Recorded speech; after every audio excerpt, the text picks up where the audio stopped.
IPL ২০২৫ সামনে রেখে শেষ হয়েছে দুদিনব্যাপী মেগা নিলাম, যেখানে দল পেয়েছে ১৮২ জন ক্রিকেটার, যাদের মধ্যে বিদেশি ক্রিকেটারের সংখ্যা ৬২। তবে এই তালিকায় নেই কোনো বাংলাদেশের ক্রিকেটারের নাম। দীর্ঘদিন আইপিএলে সার্ভিস দেওয়া মোস্তাফিজুর রহমান ও সাকিব আল হাসানের প্রতি ন্যূনতম আগ্রহ দেখায়নি ১০ ফ্রাঞ্চাইজির একটিও।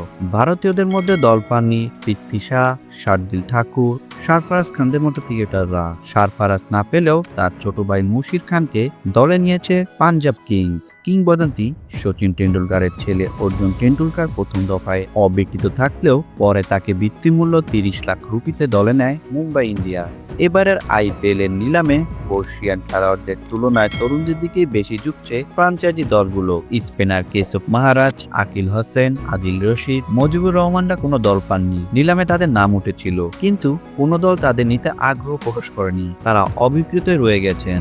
দল না পাওয়ার তালিকা রয়েছেন Steven Smith, Tom Curran, Matt Henry, Alzarri Joseph, Rassie van der Dussen, Sean Abbott, Adam Milne, Jason Holder, Chris Jordan ও টাইম মিলস। ভিডিওটি দেখার জন্য অসংখ্য ধন্যবাদ। নিত্য নতুন এমন ভিডিও পেতে হলে আমাদের চ্যানেলের সঙ্গেই থাকুন, সাবস্ক্রাইব করুন, ভালো লাগলে অবশ্যই লাইক করুন।